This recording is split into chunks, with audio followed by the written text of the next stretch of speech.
Pinarangalan ng Cotabato City Police Office ang kabayanihan at dedikasyon ng Cotabato City PNP sa kanilang ipinakitang serbisyo sa naganap na mass rallies.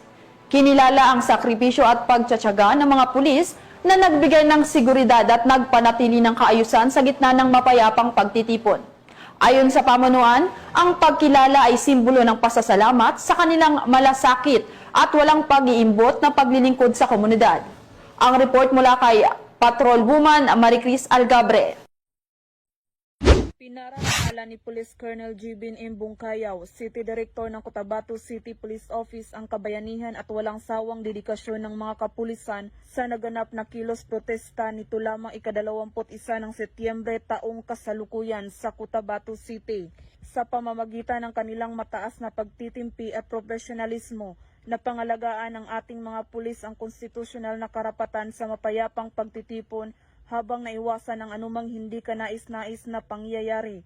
Sa kabila ng mga hamon, nanindigan ang ating kapulisan upang mapanatili ang kapayapaan at kaayusan at masiguro ang kaligtasan ng lahat ng lumahok at ng buong komunidad.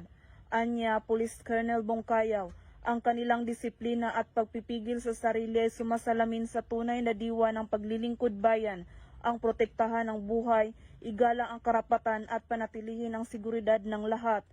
Pinararangalan natin ang ating mga alagad ng batas na patuloy na nagpapakita ng tapang, pagtitiyaga at dedikasyon sa paglilingkod sa mga Cotabateño. Ang mga kapulisan ay tunay na maituturing bayani sa ating bansa, isang pagpupugay sa ating mga bayani sa PNP, tagapangalaga ng kapayapaan at seguridad ng sambayanan. Mula rito sa Rio ng Bangsamoro, ako ang inyong Police News Network Correspondent, Patrolwoman Maricris Algabre, alagad ng batas, tagataguyod ng balitang pulis.